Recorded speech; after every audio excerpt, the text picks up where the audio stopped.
So I want to share with you the single most important poem that I have ever read. It was shared with me many years ago, I would say 30 some years ago, and it changed my life. I've shared it before. I'm going to share it again. And one of the reasons why is because I have a book that hopefully will be coming out by the end of 2025. And it's called the same name as this poem, The Guy in the Glass. When you get what you want in your struggle for self and the world makes you king for a day, just go to the mirror and look at yourself and see what that man has to say. For it isn't your father or mother or wife whose judgment upon you must pass. The fellow whose verdict counts most in your life is the one staring back from the glass. He's the fellow to please, never mind all the rest, for he's with you clear up to the end, and you've passed your most difficult, dangerous test. If the guy in the glass is your friend, you may fool the whole world down the pathway of years and get pats on the back as you pass. But your final reward will be heartache and tears if you've cheated the guy in the glass. By Dale Wimbrow, written in 1934. So let me give you a little context for this if you've never heard me talk about this poem before. When I was roughly 18 years old, my grandfather, Jack Brody, gave this poem to me. And he gave it to me at a very obviously tenuous time in a young man's life. I'm sure he didn't like the man who he saw forming in front of his eyes. I was a stereotypical 18, 19, 20-year-old, somewhere in that space. I was focused on the wrong things. And this helped reorient me back to the right things. So I want to talk about this poem, why it's the name of my book, unless my editor talks me out of it, which we're going back and forth, but it'll still be around this poem, not exclusively, but it's a motif woven throughout the entirety of the book, The Guy in the Glass. So I guess to do that, I want to take you back to the introduction in my book, which is something I've talked about so many times before, and that's my dad. I'm sure this isn't news to most of you who've been following me for the past 18 years. I've been talking about it because 18 years ago, my dad killed himself. And he not only killed himself, I wrote about this in Spark Seekers, my last book. He did it in a pretty gruesome way. So I don't do trigger warnings on this podcast. I think they're ridiculous. You can handle this, but we're talking about suicide, and we're talking about a pretty gruesome suicide. And I don't share this to be gratuitous. I share it for one reason, because it's relevant. My father's end was not only a suicide, but he died by hanging. He hung himself. And the way the police report read, I went back after the scene, after it had taken place. I flew to Detroit where he was living, and I went to his room, and long story, and I'll elaborate more on it in the book, but I jumped up and held onto the beam where he had hung himself. You could still see the notch in the beam that the rope had made. And I recreated the room exactly as the police report said. And I realized as I was holding on to the beam, I held on for as long as I could. I don't know if it was 5 seconds or 35 seconds, but I saw what was the desperation of this book and also the inspiration of this book. And that is that my father's remaining seconds, maybe even minutes, were looking at himself in the mirror. And that weighed on me heavily. To think that he, again, not to be gratuitously gruesome here, but his neck didn't break. He died by suffocation.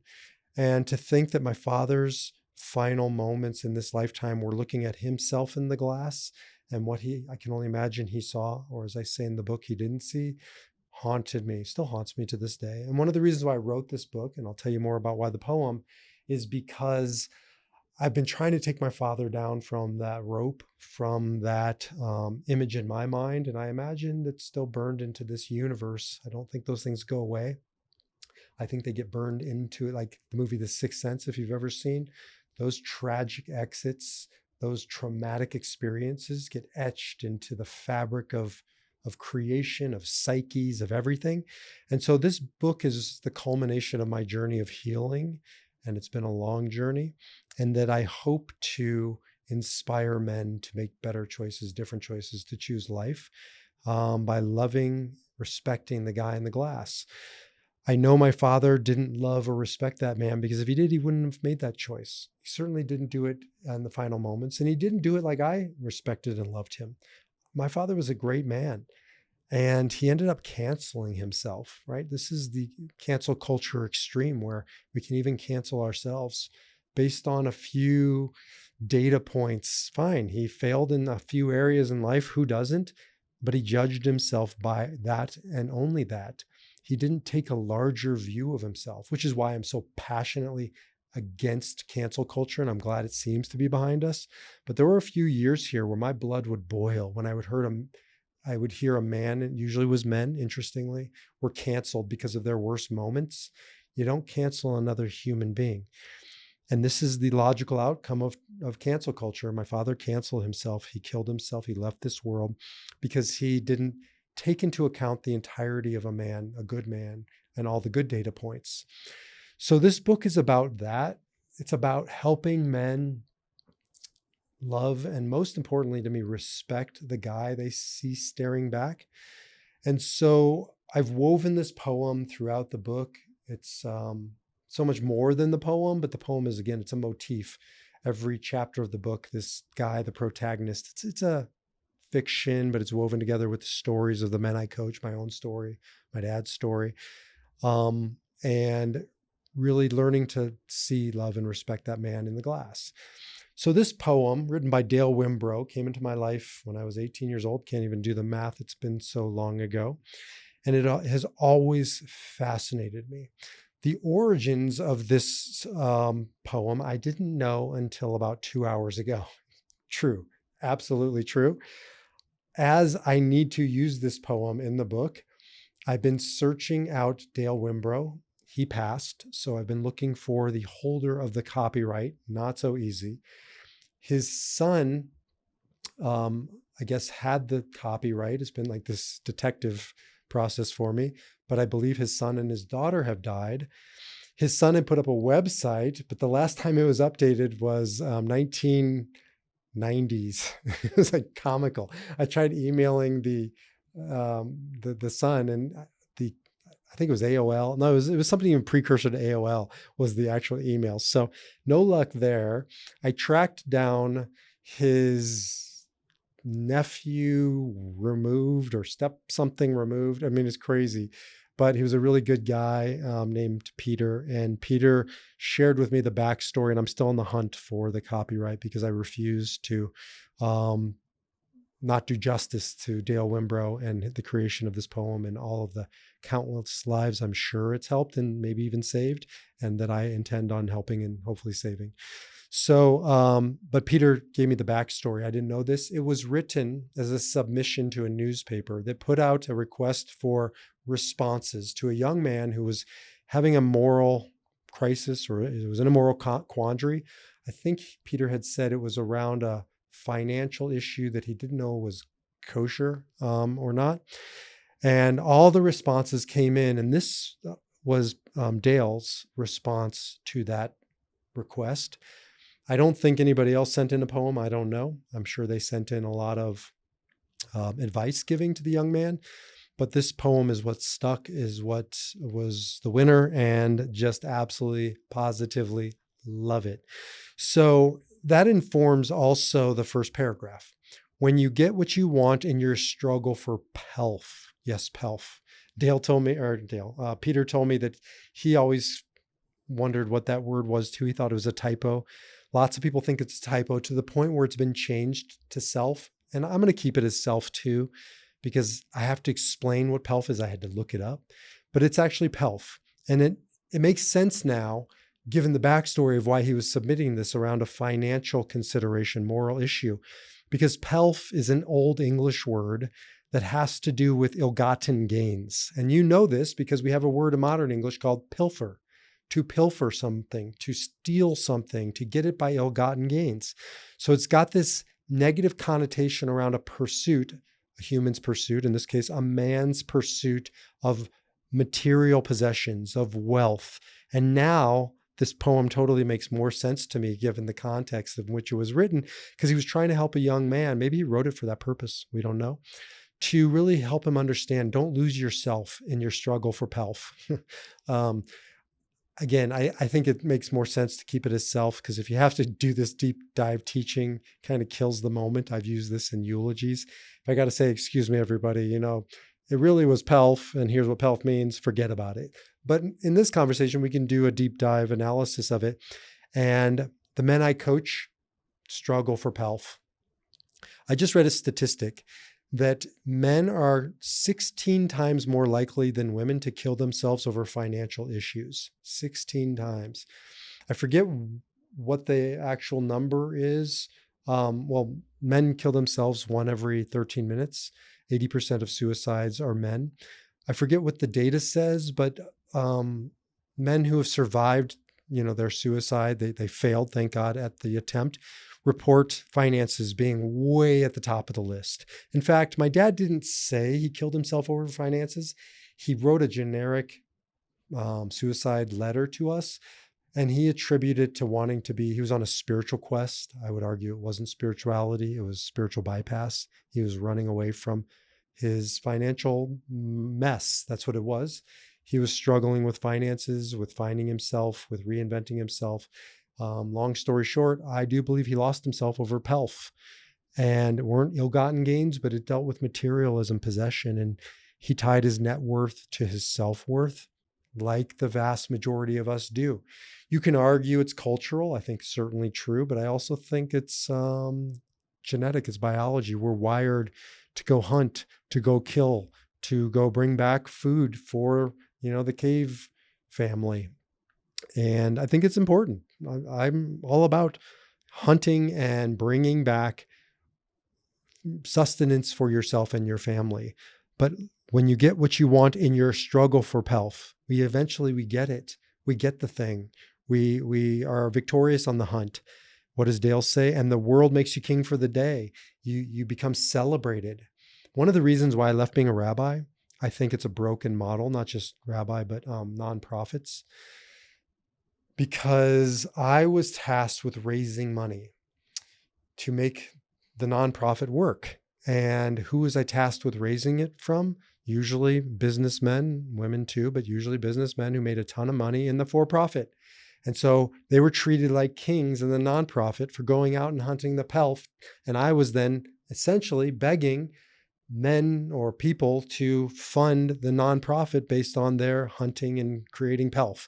And I thought, you know what, this is fundamentally flawed. I believe in conscious capitalism. I think do well and do good is a better model, neither here nor there. The world makes you king for a day, and they make you a king if you bring home enough pelf, if you bring home enough things, money, possessions. I've seen it 1,000 times. I know men who have lost themselves, and it's hard not to lose yourself when the world wants to cozy up next to you not because you're a good guy, but because you know how to make money. It's why it's so hard for men who succeed. They can lose themselves. I've counseled so many men who have money, they don't have meaning. They have decimals, they don't have self-respect. And what does Dale say? Go to the mirror and look at yourself and see what that man has to say. That's why he wrote this poem. So beautiful. For that young man who was struggling with pelf, needed a response, got one from Dale. Go to the mirror, see what that man has to say. I do this as an assignment with men who I'm coaching. One of the first assignments I'll give them is this: go to the mirror and see what that man has to say. Do you like him? Do you respect him? Do you love him? Do you know how many men can't do this? I don't know if the vast majority, but a majority, certainly a large percentage of men, literally they can't even go to the mirror and look at themselves in the eyes. And again, remind you, when I'm coaching men, it's usually 40s, 50s, 60s. So they've been around the block. They've done some things. And not always, but often when they come to me, they're working through those things.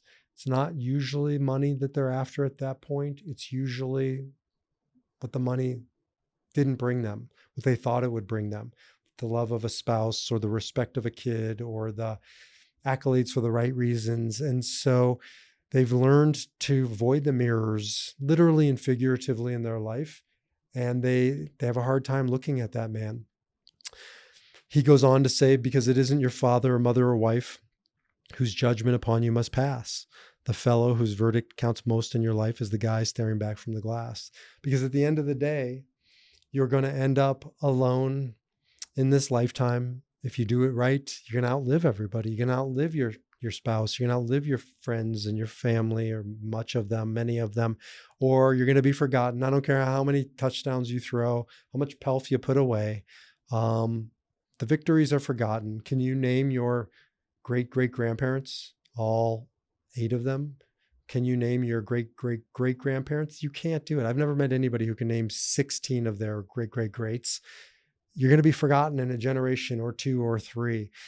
And in the end of the day, nobody else's opinion or judgment of you matters except for you. And the guy who goes and looks at himself, do you like what he has to say? And that's really the work as a man in this lifetime, is he has to go hunt the pelf to bring it back, but not to lose ourselves in the process. It is so easy to say. It is so hard to do. It's another reason I walked away from being a rabbi. I had a mirror in the rabbi's study, and after Sabbath, Shabbat services every Saturday, I'd be totally worn out because we were killing it. We had hundreds and hundreds of people coming at a synagogue that was, when I got there, 10, 15, 20 people, mostly seniors. By the end, it was kids and family and friends and Jewish and not Jewish. And we had all these things happening. We called it the Cineplex, SYNAplex, coined the term and spread the message, and at a rock band. And I was Rabbi B, I was a superstar. And I would go to the mirror. I didn't like who I was becoming. I didn't like the man staring back. I started to believe my own bullshit. I promised myself I never would. But you know how hard it is when you have hundreds of thousands of adoring fans, which is what it became. When you become the title, Rabbi B, it's not what I did, it's who I was. I was losing myself. But I would go to the mirror, and I had this, I don't know if it was this particular one, but it was this. I had bought it somewhere, hanging up right next to the mirror, the guy in the glass, the poem. And I would look at the poem, and it would get harder and harder to read. And harder to look at myself in the mirror. And I just got to this place where I'm losing myself. And there's no matter how hard I try, I can't fend off the ego and the accolades, and not only the positive things they would say, but the negative things. You start believing their bullshit, just like you believe your own bullshit. And this happens to doctors and lawyers and judges. And you don't have to be a professional for this to happen. I've seen it happen. And certainly the millionaires and the billionaires. You start believing that you are the things that your father and your mother and your fans all say. And it doesn't matter, because in the end, what does the guy staring back have to say? I didn't like who I was becoming, so I walked away from it. I didn't walk away right away. I mean, I left the job, I left the profession, but you can leave the profession. It doesn't leave you. It took me 5-10 years to really cleanse and clean and get back to liking, loving, respecting the man I saw staring back. He's the fellow to please, never mind all the rest, for he's with you clear up to the end, and you've passed your most difficult, dangerous test if the guy in the glass is your friend. When I left being a rabbi, I had thousands of friends, quote, with air quotes around them. When I was up on a mountaintop in the Middle East, 20 miles from Lebanon, 30 miles from Syria, barely speaking the language, nobody gave a crap that I was a rabbi. Everybody's a rabbi there. There's no profession rabbi there. Didn't know what to do, didn't know who I was, didn't know the culture, didn't have a friend, there. People weren't returning my calls anymore back home, back in Boston. A handful were, but I had nothing to offer them anymore. I was no longer their rabbi. I was no longer Rabbi B. And it was a really chilling moment to realize that I didn't have them. I didn't have myself. My work began to find myself again as my friend and to respect that man. And it's dangerous. It's difficult. If you don't have that guy, man, that's why guys take their lives. And I came close. I talk about it in the book, so I'm talking about it now. I came to the brink. I didn't know how to earn. I didn't know how to get pelf. I had spent 20 years doing one thing, and now I was in a position in a profession that was worthless to me. I actually applied to the local Home Depot. I forgot what it was called. It wasn't called that. Down in Carmel, where we were living. No shame. It's just I had fallen very far and I didn't know how to make a living. I ended up, putting together entrepreneurial pathways and didn't take the job there, but certainly wasn't beneath me. I was starting over at 42 years old. having been Rabbi B and everything I described. And I got to the brink where I realized I still had my life insurance policy, one of the last things I had. And it's kind of that George Bailey from It's a Wonderful Life moment where I considered I'm worth 3 million dead and I'm worth right now approaching zero alive. It's irrational, but so is suicide. And I came close. And the reason why I didn't is I wouldn't do that to my family and my kids, especially my wife, to be number 3. My father killed himself. My grandmother killed herself. That was my why not. As Viktor Frankl always asked his patients on the first meeting, why haven't you killed yourself? I've shared this before. This is another question or test that I give my men. Why haven't you killed yourself? And it's a harsh question, but actually it's a true question. It's the only thing I can know about a man who walks through my doors for counseling. You haven't. So why? And it can be something minimal that isn't minimal. It can be because I have a puppy and I don't want to abandon him. For me, it was something maximal, which is I have 4 children and a wife, and I will not do to them what was done to me. And so that was my rebuilding process. That was my why not, that I will not be number 3. And from there, I started building and rebuilding my identity, my life, my respect, my love for the guy staring back. And that's why this poem is so meaningful. My grandfather knew, right? He intuited there would come a day when I desperately needed this. I liked it when I was 18. I needed it when I was 42. And I had nothing. And then eventually I pieced back together my life and my profession and my identity, most importantly. And I respect the man staring back from the glass. And that's what I want for every man in my life. The guys I formally coach and counsel, the guys that I know and love, the guys that are finding their way to men's peer groups. That's the point, to make him, the guy staring back, your friend. And that is easier said than done. And finally, you may fool the whole world down the pathway of years and get pats on the back as you pass. But your final reward will be heartache and tears if you've cheated the guy in the glass. And that's it. When all is said and done, we will all meet our maker. I don't care if you call it conscience, if you think it's your ancestors, if you believe in God, if you just know that there's a reckoning by the people that you're leaving behind. You're going to have to face ultimate truth at one point. And I have counseled enough guys, I've sat in enough bedsides to know if there's a hell, I don't know if it's in the afterlife. It doesn't need to be. It's on this earth. When a man can't look at himself in the mirror, when a man has bullshitted himself, guys will come in to me for counseling and they're lying. And I don't give 2 shits if a man lies to me from my perspective. I mean, if you want to spend, the amount of money, and I charge a lot of money to come in and sit and talk, if you want to waste your time lying to me, that's fine. But you want to know what the pathway to hell is? A man who lies to himself and starts believing his own bullshit. When I was in 6th grade, I got a Rubik's Cube. Maybe some of you don't know what a Rubik's Cube is. Look it up. The original Rubik's Cube came with stickers on it. And I figured out a hack.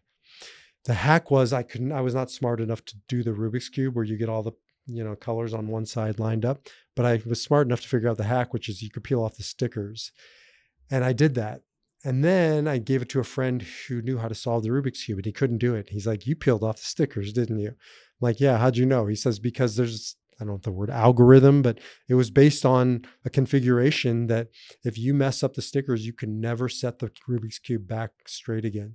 And that's what a man does when he lies to himself and he starts believing his own bullshit, his own lies, because you've lost your most difficult, dangerous test in that moment. If you lose your ability to know true north, if you start messing with your Rubik's Cube, whatever that means to you, if you start lying to your pastor, to the father, to the priest in confessional, to the rabbi, to me, to your partner, to your trusted confidant, it isn't about them, it's about you, right? I love confessional, I do. I kind of wish I was a Catholic for this reason.